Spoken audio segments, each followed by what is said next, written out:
My dear students, in previous video about biomolecule we totally discuss carbohydrate. पिछले video में हमने देखा कि जो बायोमॉलिक्यूल में हमने पढ़ा कि कार्बोहाइड्रेट का फिजिकल केमिकल बिहेवियर और स्ट्रक्चर जो भी उसमें डाइसैकेराइड और पॉलीसैकेराइड थे। आज की इस वीडियो में हम लोग नेक्स्ट बायोमॉलिक्यूल पढ़ने जा रहे हैं और वह है प्रोटीन। आप नाम से स्पष्ट है कि प्रोटीन एक ग्रीक वर्ड प्रोटियस से लिया गया है। प्रोटियस का मतलब होता है प्राइम, यानी जो हमारे शरीर के लिए बहुत ही इंपॉर्टेंट रोल अदा करे, प्राइम हो, उसे हम प्रोटीन कहेंगे। ऐसा क्यों? क्योंकि ये ऐसा बायोमॉलिक्यूल है जो हमारी बॉडी के लिए स्ट्रक्चर और ये जान लो कि जो भी एनिमल सेल है या प्लांट सेल है सबके अंदर पाया जाता है और ये हमारा एक इम्पॉर्टेंट बायोमॉलिक्यूल बन जाता है क्योंकि हमारे बॉडी को स्ट्रक्चरल यूनिट प्रदान करता है। जो मसल्स होती है वो प्रोटीन की बनी होती हैं। हमारे बॉडी के अंदर जो एंटीबायोटिक बनता है, हमारे बॉडी के अंदर जो एंजाइम बनते हैं, ये सभी कहीं ना कहीं प्रोटीन से रिलेटेड होते हैं। तो प्रोटीन जो बायोमॉलिक्यूल है ये हमारे लिए बहुत खास है। अगर हमसे कोई पूछे कि प्रोटीन है क्या, तो हम कहेंगे कि ये कॉम्प्लेक्स हाई मॉलिक्यूलर वेट, ये complex high molecular weight biomolecule consisting of amino acid, या ये हम कहेंगे कि ये अमाइनो एसिड का एक पॉलीमर है।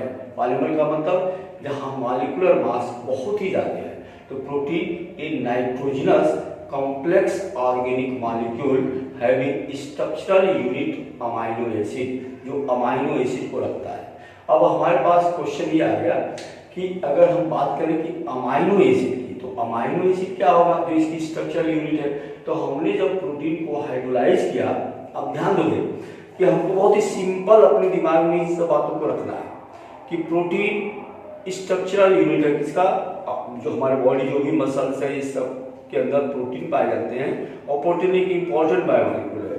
जो पॉलीमर है अमाइनो एसिड का, यानी ये जो प्रोटीन का मोनोमर है वो है अमाइनो एसिड। अब अमाइनो एसिड क्या है, निश्चित है कि नाम से स्पष्ट है कि they contain two functional group, one is amino and other is carboxylic acid. Clear? तो जनरली मान लो अगर हम देखें जनरल फार्मूला अगर हम लिखते हैं अमाइनो एसिड की, तो ये आपका हो गया कार्बोक्सिलिक ग्रुप और ये हो गया अल्फा कार्बन। और इस अल्फा कार्बन पे अगर NH2 लगा तो अब यहाँ पे कार्बन की वैल्यू से 4 है, ये यहाँ पे मान लो H लिख दो और यहाँ पे हम R लिख देंगे, जहाँ R एल्किल ग्रुप हो सकता है या कोई भी ऐसा ग्रुप होगा। तो R की डिफरेंट के आधार पे अमाइनो एसिड अलग अलग डिफरेंट टाइप की होगी। क्योंकि ये अल्फा कार्बन है और अल्फा पे अमाइनो ग्रुप लगा हुआ है, इसीलिए इसे हम कहेंगे अल्फा अमाइनो एसिड। तो protein is a polymer of alpha amino acid, जहां alpha amino acid through peptide bond एक दूसरे से कनेक्ट होकर के और प्रोटीन पॉलीमर को कंस्ट्रक्ट करती हैं या बनाती हैं। ये आपको अपने दिमाग में रखना है। अब क्वेश्चन मार्क ये होगा कि जो अमाइनो एसिड है ये जो है ये कितने प्रकार की है। तो हम देखेंगे कि जो अमाइनो एसिड होती है तो ये 24 टाइप्स की अमाइनो एसिड पाई जाती है on the basis of different structure, जहां R की वैल्यू डिफरेंट करती है। लेकिन इनको अपने शरीर के लिए कौन से अमाइनो एसिड की कितनी जरूरत है, इस आधार पर इनको दो भागों में बांटते हैं, इसेंशियल अमाइनो एसिड और non essential amino acid. Essential amino acid वो इसे कहेंगे जो हमारी बॉडी प्रिपेयर न कर सके, सिंथेसाइज न कर सके।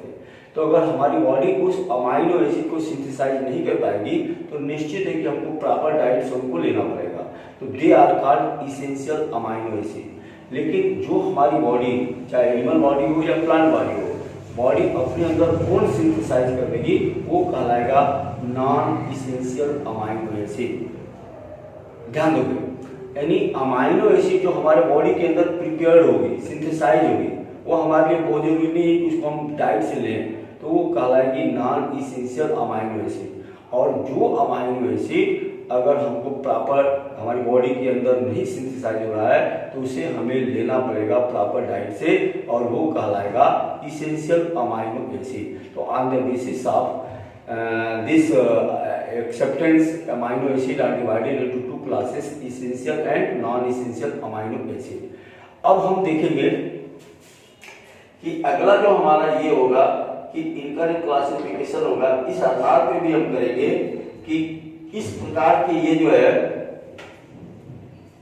ये जो अमाइनो एसिड है, हम ये देखेंगे कि अमाइनो एसिड में हमने देखा कि दोनों फंक्शनल ग्रुप हैं, कार्बोक्सिलिक ग्रुप भी है और अमाइनो ग्रुप भी है। इफ बोथ आर इक्वल, अगर दोनों इक्वल हैं तो ऐसे अमाइनो एसिड को हम बोलेंगे न्यूट्रल। लेकिन अगर वहां पे एसिडिक ग्रुप की संख्या ज्यादा है तो हम कहेंगे उसको एसिडिक अमाइनो एसिड, और अगर बेसिक ग्रुप की संख्या ज्यादा है, अमाइनो ग्रुप की संख्या ज्यादा है तो उसको कहेंगे बेसिक अमाइनो एसिड। तो on the basis of this functional group amino acid are again classified into acidic amino acid, basic amino acid and neutral amino acid. Neutral आप कब बोलोगे? When both functional group are equal. Basic कब बोलोगे? When amino group are more as compare to carboxylic group. और acidic कब बोलोगे? When carboxylic group are more as compare to amino group. Clear? तो इस तरीके से हमने अमाइनो एसिड को सोर्सेस के आधार पे और उनके फंक्शनल ग्रुप के आधार पे दो क्लासिफिकेशन किया। पहला हमने देखा इसेंशियल और नॉन इसेंशियल। इसेंशियल किसे कहोगे? जो हमारी बॉडी के लिए जरूरी है, जो हमारी बॉडी में सिंथेसाइज नहीं होते हैं और उनको हमको प्रॉपर डाइट से लेना पड़ेगा। नॉन इसेंशियल कौन है? जो हमारी बॉडी सिंथेसाइज करती है। तो 24 अमाइनो एसिड में से 10 अमाइनो एसिड ऐसे हैं जिनको हमारी बॉडी सिंथेसाइज कर लेती है, और अगर ये सिंथेसाइज करती है तो इनको कहेंगे non essential amino acid. Functional group के आधार पे हमने इनको 3 भागों में बांटा, neutral amino acid, acidic amino acid और बेसिक अमाइनो एसिड। ओके, अब हम लोग चलते हैं अगले पॉइंट पे कि फिजिकल प्रॉपर्टी क्या होगी अमाइनो एसिड की। तो अमाइनो एसिड की अगर हम बात करें तो हम खुद देखें कि अमाइनो एसिड का समथिंग ये स्ट्रक्चर है। हमें मालूम है कि अमाइनो एसिड में बहुत फंक्शनल ग्रुप है, एसिडिक ग्रुप भी और बेसिक ग्रुप भी है। एसिड ग्रुप है, एसिड की विशेषता होती है डोनेटिंग ऑफ प्रोटॉन, और बेस की विशेषता होती है एक्सेप्टिंग ऑफ प्रोटॉन। तो निश्चित है कि ये अगर H को रिलीज करता है और ये एक्सेप्ट करता है तो ये बन जाता है NH3 पॉजिटिव, और ये आपका बन जाएगा COO निगेटिव, और इसे हम ज्विटर आयन के नाम से जानते हैं, ज्विटर आयन। तो हम तो यही कहेंगे कि जो अमाइनो एसिड होता है एक तरीके से अमाइनो एसिड न्यूट्रल है, but they contain 2 opposite charges. तो the compound having electrically neutral but 2 opposite charges are termed as zwitter ion. तो अमाइनो एसिड ज्विटर आयन के रूप में हम इसको कहेंगे ये साल्ट है, ये कलरलेस साल्ट होता है। और ये जो अमाइनो एसिड होता है निश्चित है कि ज्विटर आयन फॉर्मेशन की वजह से बहुत इसकी यूनिक प्रॉपर्टी होती है ज्विटर आयन फॉर्मेशन, और ज्विटर आयन फॉर्मेशन की वजह से ज्विटर आयन किसे कहोगे? ये compound having both opposite charges. तो ये ज्विटर आयन बन गया क्योंकि दोनों फंक्शनल ग्रुप है, इसके पास एसिडिक भी है बेसिक भी है। एसिडिक H रिलीज करेगा, बेसिक H को एक्सेप्ट करेगा। ठीक है, अब हम एक और पॉइंट होता है अमाइनो एसिड के लिए जो इसकी पहचान होती है, वो होती है आइसोइलेक्ट्रिक पॉइंट। हम कहते हैं आइसोइलेक्ट्रिक पॉइंट। आइसोइलेक्ट्रिक पॉइंट ये क्या होता है?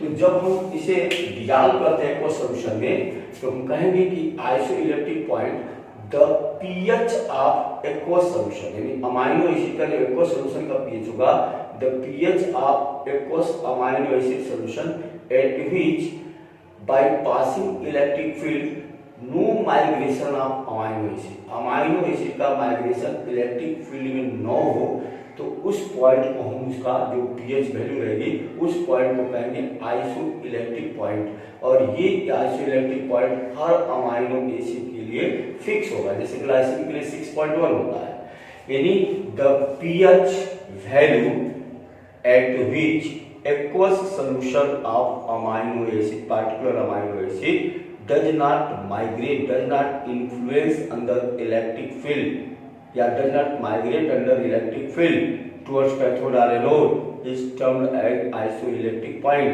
और ये जो isoelectric point होगा, each amino acid have specific value of isoelectric point. तो इस आधार पे हम ये जो हमारा आइसोइलेक्ट्रिक पॉइंट होता है, इस आधार पे हम अमाइनो एसिड के जो भी टाइप्स हैं उनको सेपरेशन में मदद मिलती है। तो इस तरीके से, क्योंकि सभी अमाइनो एसिड की जो आइसोइलेक्ट्रिक पॉइंट होती है वो फिक्स होती है, स्पेसिफिक होती है, अलग अलग होती है। तो by the help of isoelectric point we can easily differentiate different amino acid.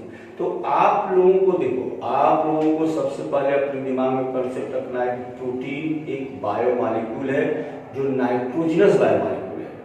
उसके बाद आपको कहना है कि जो प्रोटीन है वो अमाइनो एसिड का पॉलीमर है, यानी amino acid is the monomer of protein.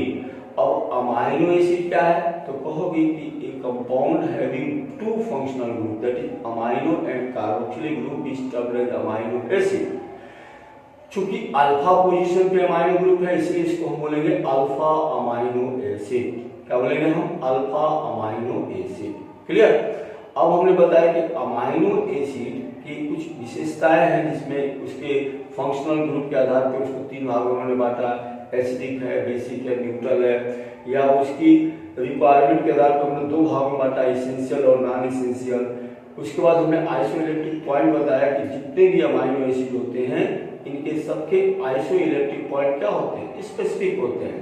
On the basis of this isoelectric point, we can easily differentiate various amino acid, या we can easily extract various amino acid from their mixed solution. Okay? अब हम लोग चलते हैं कि जो protein होता है, अभी हमने क्या कहा कि प्रोटीन अमाइनो एसिड का पॉलीमर है। तो निश्चित है कि अमाइनो एसिड के मिलने से ही प्रोटीन बनेगा। कैसे बनेगा?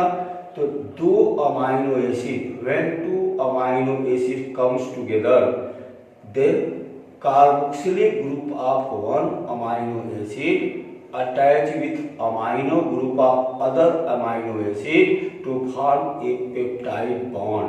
कैसे बॉन्ड बनता है देखेंगे।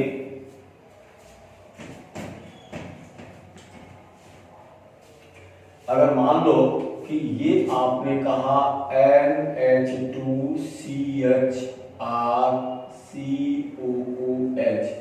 This is the one amino acid react with other amino acid NHCHRCOOH,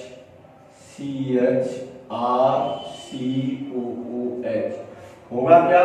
तो इसका OH और इसका H, ये दोनों मिलकर, इसका OH और इसका H, ये दोनों मिलकर वाटर बना लेंगे, और इस तरीके से जो इनका अटैचमेंट होगा वह कैसा होगा? तो निश्चित है कि यहाँ भी आप इसको दिखा सकते हो, यानी डैश कर दो CHR CONH, ये जो बना आपका CONH CHR और यहाँ कर दो CO, तो this CONH are termed as peptide bond. क्या कहेंगे इसे हम? पेप्टाइड बॉन्ड कहेंगे। तो कहोगे कि protein are formed by combination of, या इसको हम कंडेंसेशन कहेंगे, क्योंकि कंडेंसेशन किसे कहते हैं? केमिस्ट्री के अनुसार condensation are a reaction in which two molecule unite together by elimination of water molecule.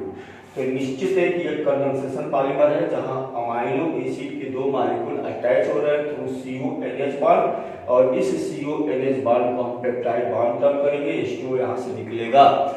अब ये जो पेप्टाइड बॉन्ड होगा, अगर एक है तो बोलेंगे मोनोपेप्टाइड, दो है तो डाइपेप्टाइड, तीन है तो ट्राइपेप्टाइड, उससे भी ज्यादा है तो हम कहेंगे ओलिगोपेप्टाइड। बट प्रोटीन हम कब कहेंगे? प्रोटीन तब कहेंगे जब इनका मोलर मास 10,000 यूनिट के बराबर हो जाएगा। तो जब ये 10,000 यूनिट इनका मोलर मास हो गया तो ऐसी चीज को हम बोलते हैं पॉलीपेप्टाइड। क्या बोलेंगे इसे हम? पॉलीपेप्टाइड। और अब ये बन जाएगा प्रोटीन, तो हम कहेंगे कि प्रोटीन इज ए पॉलीपेप्टाइड, और इस तरीके से प्रोटीन की डिफिनेशन देते हैं कि प्रोटीन आर पॉलीपेप्टाइड। ठीक है, पॉलीपेप्टाइड का मतलब they having a large number of CONH bond, जिसको हम पेप्टाइड बॉन्ड कहेंगे, और हमने कहा कि एटलीस्ट 10,000 यूनिट इसका मोलर मास हो जाएगा, तब इसे हम प्रोटीन कहेंगे। सबसे छोटा प्रोटीन जो है आपको याद होना चाहिए, इंसुलिन है। इंसुलिन ए स्मॉलेस्ट पॉलीपेप्टाइड चेन है, जिसके अंदर 51 अमाइनो एसिड एसोसिएट होते हैं। तो 51 अमाइनो एसिड के एसोसिएशन से इंसुलिन बनता है, जो कि प्रोटीन का सबसे छोटा पॉलीपेप्टाइड चेन माना जाता है। क्लियर? अब हम लोग चलते हैं क्लासिफिकेशन ऑफ प्रोटीन पे।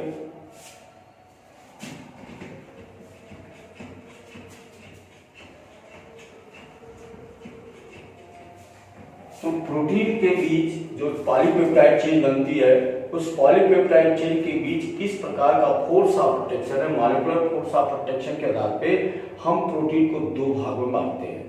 एक को कहते हैं ग्लोबुलर प्रोटीन। अभी हम किस आधार पर क्लासिफिकेशन दे रहे हैं? On the basis of molecular force of protection. तो मॉलिक्यूलर फोर्स ऑफ प्रोटेक्शन के आधार पे हम कहेंगे कि प्रोटीन दो प्रकार का होगा, एक होगा ग्लोबुलर प्रोटीन और एक होगा फाइब्रस प्रोटीन। तो अब हम हमारा जो क्लासिफिकेशन का पहला विषय फोर्स ऑफ अट्रैक्शन है, क्या है? Force of attraction.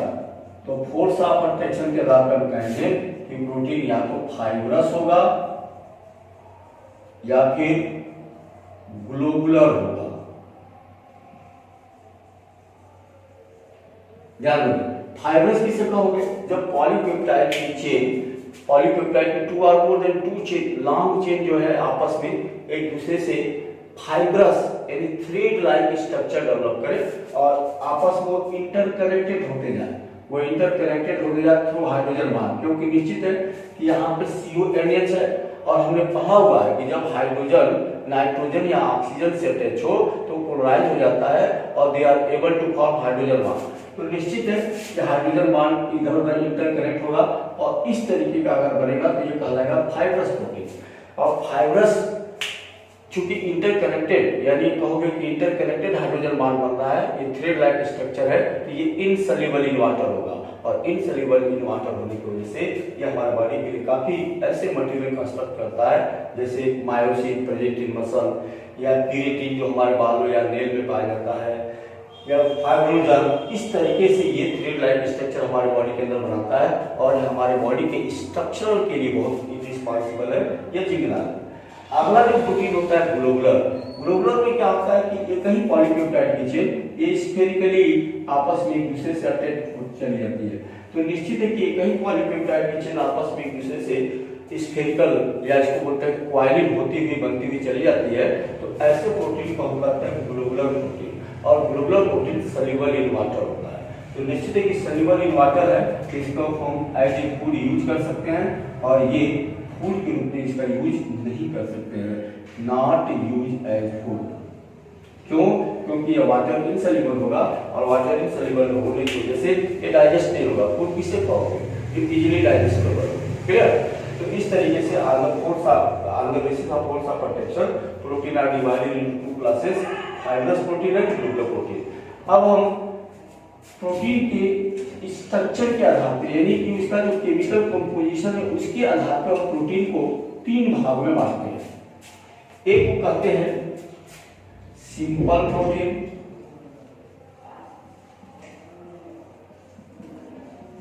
एक को कहते हैं हम कंजुगेट प्रोटीन, और एक हमारा होता है डिराइव प्रोटीन।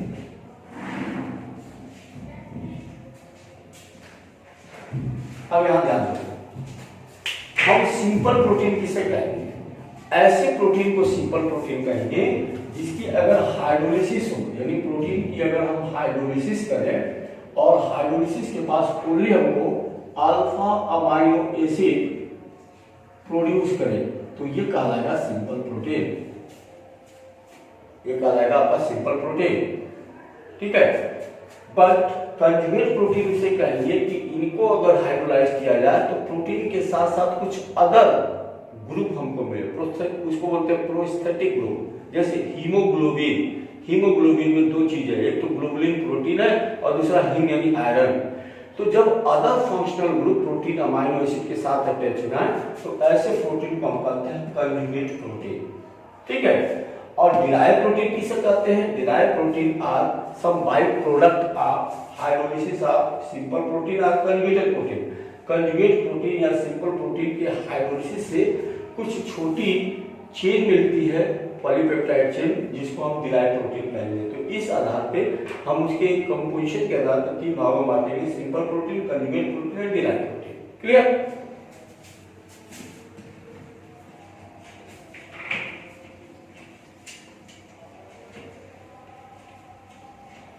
अब अगर हम बात करें कि प्रोटीन का स्ट्रक्चर क्या होगा, तो स्ट्रक्चर के आधार पर हम प्रोटीन को हम जो स्ट्रक्चर उसका देते हैं तो हम उसमें बोलते हैं कि स्ट्रक्चर कैसे होगा। एक होता है इसका प्राइमरी स्ट्रक्चर। प्राइमरी स्ट्रक्चर में क्या होता है कि जो पॉलीपेप्टाइड की चेन होती है, देयर आर 2 और more than 2 many polypeptide chain एक दूसरे से specific sequence of amino acid, जहां पे अमाइनो एसिड का सीक्वेंस स्पेसिफिक होता है और एक दूसरे से इंटरकनेक्टेड और हाइड्रोजन बॉन्ड के थ्रू बनती हुई चली जाती है। तो ये कहलाता है उसका प्राइमरी स्ट्रक्चर। और किसी भी प्रोटीन का प्राइमरी स्ट्रक्चर उसके बायोलॉजिकल एक्टिविटी, उसके केमिकल कंपोजिशन और उसकी जो भी एक्टिविटी होती है, जो बायोलॉजिकल एक्टिविटी, उसके लिए काफी प्राइम होता है, काफी इंपॉर्टेंट होता है। तो याद रखोगे कि primary structure of protein are defined at a polypeptide chain having specific sequence of amino acid and 2 or more than 2 polypeptide chain are interconnected through hydrogen bond। तो इसे हम कहेंगे प्राइमरी स्ट्रक्चर ऑफ प्रोटीन। और primary structure में हमने कहा कि amino acid की सीक्वेंस काफी इंपॉर्टेंट रोल अदा करती है। Any changes in sequence of amino acid disturb या लॉस देयर बायोलॉजिकल एक्टिविटी। तो जो प्रोटीन का प्राइमरी स्ट्रक्चर होता है ये काफी इंपॉर्टेंट होता है specific sequence of amino acid के लिए। ओके, उसके बाद हम चलते हैं secondary structure of protein. Secondary structure of protein जो है इसका हमको पॉलिंग ने सजेशन दिया।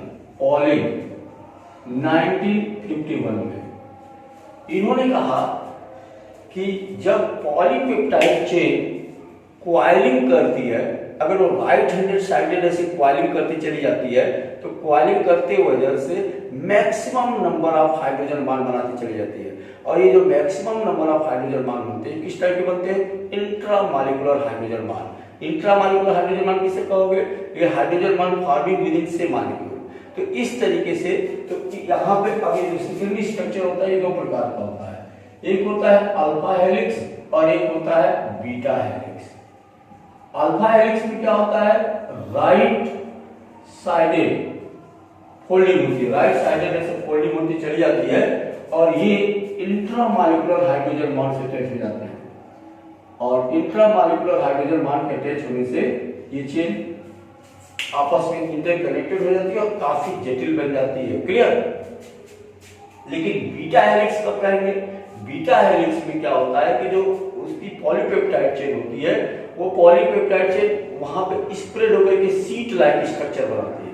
और जब सीट लाइक स्ट्रक्चर बनाती है तो 2-3 पॉलीपेप्टाइड चेन आपस में इंटरकनेक्टेड थ्रू हाइड्रोजन बॉन्ड होते हैं। तो बीटा हेलिक्स में इंटरमॉलिक्यूलर हाइड्रोजन बॉन्डिंग होती है, जबकि अल्फा हेलिक्स में इंट्रामॉलिक्यूलर हाइड्रोजन बॉन्डिंग होती है और इस तरीके से उसका सेकेंडरी स्ट्रक्चर बनता है। अब हम लोग करते हैं टर्शियरी स्ट्रक्चर।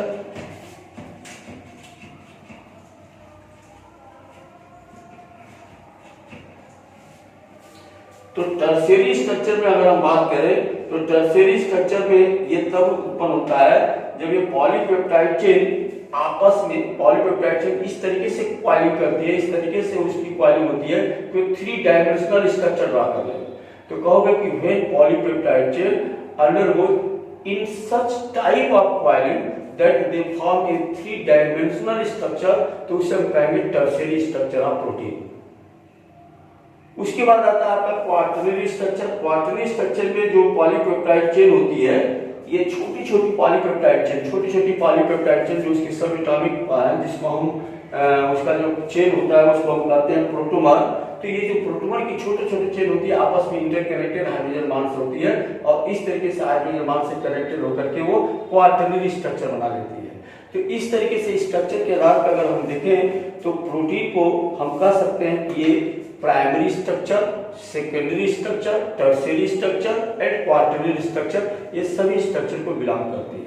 प्राइमरी स्ट्रक्चर इनका काफी इंपॉर्टेंट होता है क्योंकि प्राइमरी स्ट्रक्चर में अमाइनो एसिड का सीक्वेंस बहुत स्पेसिफिक रोल अदा करता है क्योंकि स्पेसिफिक सीक्वेंस की वजह से उसकी बायोलॉजिकल एक्टिविटी होती है। अब प्रोटीन का एक पॉइंट कहा जाता है हम उसे नेटिव स्टेट ऑफ प्रोटीन।